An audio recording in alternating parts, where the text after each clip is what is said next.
Welcome back. And on the press conference that was just held between Minister of Foreign Affairs and Immigration Badr Abdelati and his Jordanian counterpart Ayman Al-Safadi, we're joined over the phone by Mr. Ahmed Moustafa, Foreign Affairs expert. Good afternoon, sir. Yeah, good afternoon. Sir, how do you see the significance of the press conference that was just held between Egyptian Minister of Foreign Affairs and Immigration and his Jordanian counterpart Ayman Al-Safadi? Well, it is a kind of continuation and perpetuity of the X-conference that took place 1 month before between the two heads of the countries, Mr. Sisi from Egypt and King Abdullah from Jordania. And the main objective of this summit and such conference of today is some issues. First, the immediate ceasefire against Gaza. Number two is the urgent humanitarian aid entrance or access to Gaza, because now I think the people of Gaza are suffering from starvation. This is why we need, as two neighbor countries and adjacent countries and sister countries, just to take immediate actions just to make the aid, especially the food and water, just having access to our families and brothers and sisters over there in Gaza, and also trying to accelerate the matter of the settlement that will guarantee all the possible rights of our Palestinian brothers after this, genocide and atrocities that are taking place every day from this, occupation army and the Zionist entity. Great. Well, sir, how might the collaboration between Egypt and Jordan influence the border efforts towards achieving a ceasefire in Gaza Strip? As I told you before in the answer that both the countries, they are sister countries and they are adjacent countries to Gaza and to Palestine.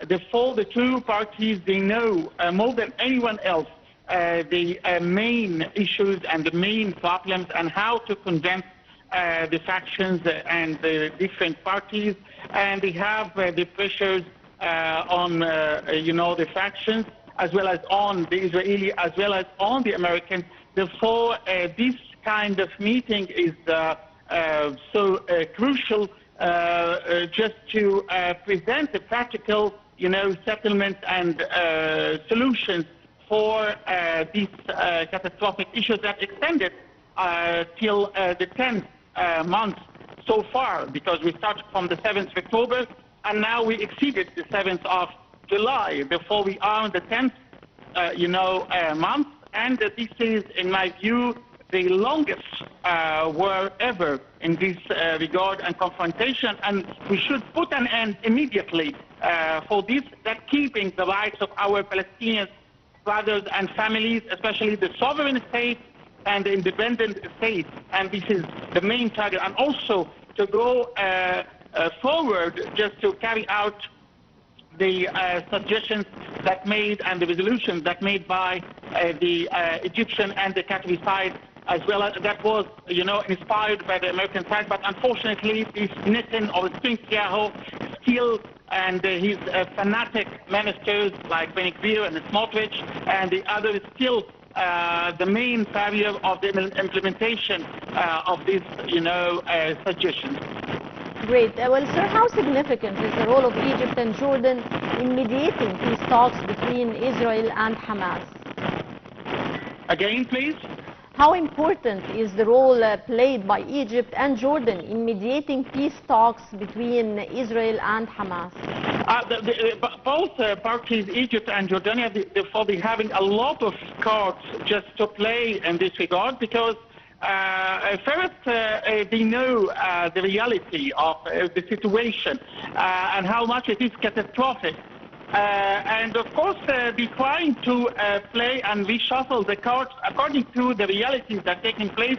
And also, they can play a greater role in such matters, because they have at least the good relations and diplomacy with both parties, including Hamas and the Zionist side. And that facilitates, in that respect, a lot of issues and giving a lot of scenarios and a lot of simulation models that could be tackled in the future just to facilitate reaching a final settlement and the ceasefire for our Palestinian sisters and brothers in Gaza. Great. What are the major violations committed by Israel in Gaza as perceived by the international observers?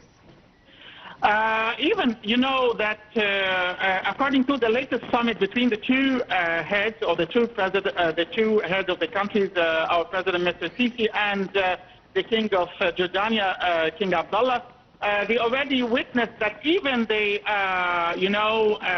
the international humanitarian aid, they have occurred to a blockade from, not only the Israeli army, but also from the settlers themselves. And we watched that via the TVs and things like that, and via some interrogations made with our truck drivers and the other people who are working via the Red Crescent, as well as the UNRWA, as well as the schools of the UNRWA that, the people of Gaza make it like a refuge for them. Unfortunately, all of them, they are occurred to attacks, whether human attacks, and of course alien attacks, gunfire attacks without cease, as well as a stop and hindering all the possible aid that's supposed to come to Gaza, especially the road one. I'm not talking about the sea one or the aerial one, because it proves that it is inefficient. But the road one or the land one is the most proper one. But unfortunately, Israel trying to control over the crossing passages like Philadelphia and Rafah and whatsoever, and that puts our people under the hardest situation ever. And now a lot of people, and according to the UN reports, they are suffering from starvation.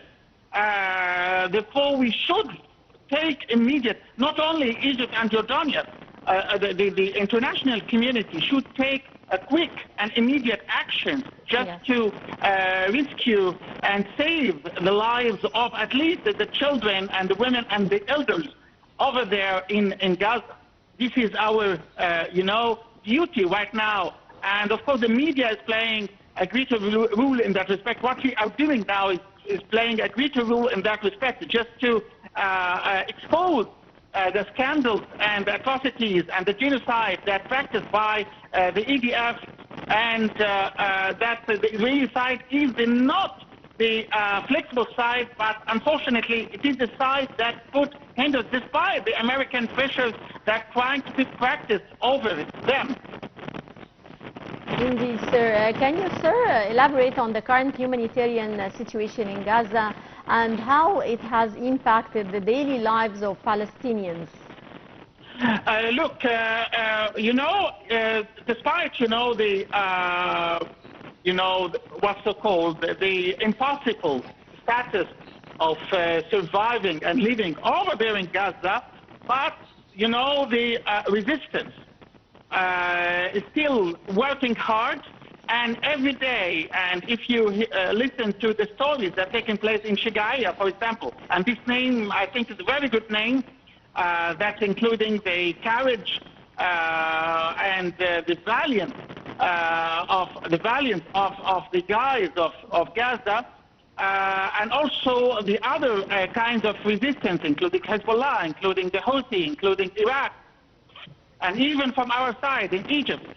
We're trying to put Israel, the more they're trying to kill the people over there, the more we are very stubborn.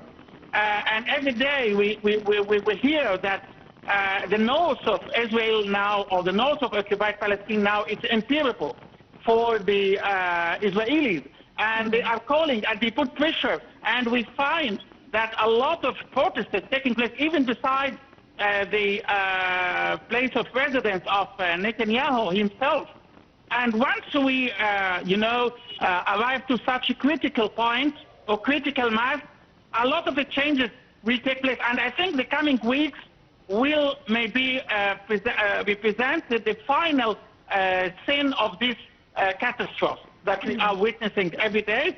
But despite, yes, there are some catastrophic situations, especially the living over there, including potable water, including food that are not reachable to the people of Gaza, but as well as all of that. But despite all of that, the people of Gaza still adhere to their homeland, and the situation of Egypt is still against this transfer. Therefore, I think we are going in the right path. Indeed. Sir, what role do you see international aid playing in alleviating the Palestinians' suffering? Of course, the humanitarian aid are crucial and very important and significant for the people of Gaza, because thousands of them have occurred to dehydration, have occurred to some diseases, especially the diseases and the maladies that belong to the lack of food. Therefore, humanitarian aid is very crucial, but the other side of the story, which is the darker side, is that those Zionists still want to blockade the two crossing passages, Philadelphia and Rafah. Once they're still making such kind of blockade, and we're trying to convince them that the humanitarian aid is very important, but they think that once the Palestinian, receive or got such aid, it is a kind of defeat for Israel and for America. And this is exactly the mentality that our audience don't understand, that this is the mentality. If they got the right, aid, especially in food and potable water and the other things, it is a kind of defeat for the Zionist entity. And this is for the Zionist entity, it's like a battle of life and death. This is why they are so stubborn in that respect, because also don't forget that they always remember this kind of reign of 80 years. They cannot stay peacefully in some place for 80 years, according to what we heard in the Old Testament and the other Jewish literature. Sir, finally, among the main topics discussed or tackled during the press conference was the Syrian crisis and returning the Syrian refugees to their homeland. What's your take on that? I think the matter of the return of the refugees is very crucial and very important, because they are entitled to do that. Because if you allow the Jews to return to Israel, therefore the Palestinians should be treated equally. This is number one. Number two, just to end or put an end for this problem, and that was the big mistake of the West and America, because most of the time they are listening to the Israeli side, and they disregarded all our voices from the Arab side, from the Islamic side, from the south or from the east. This is very important, just to have their own independent and sovereign state, and that will be the right solution, and the Palestinians are entitled to get such rights. And in case if we are not doing that, I think a lot of changes are taking place worldwide. In the left in Europe now, you see what's happening in Britain, what's happening in France according to the latest elections. What will happen in the United States, because we don't know what will happen in the end of or in November. Also, the Palestinians now are trying to shift their destination to other or shift their compass to other destinations. And now we have China that's already adopting a big meeting for the two factions, just for having better solutions for them. Of course, Russia existed. Of course, Latin America existed, what already stated by the president of Brazil. Therefore, the world is completely different now. And if the West not convinced that the world is a change, I think they will lose everything. And if they lose Israel, they will lose their agenda in our vision. And they have to know that. Well, I would like to thank you so much, Dr. Ahmed Moustafa, Foreign Affairs expert. Many thanks for your insight. And dear viewers, a short break and we'll be back.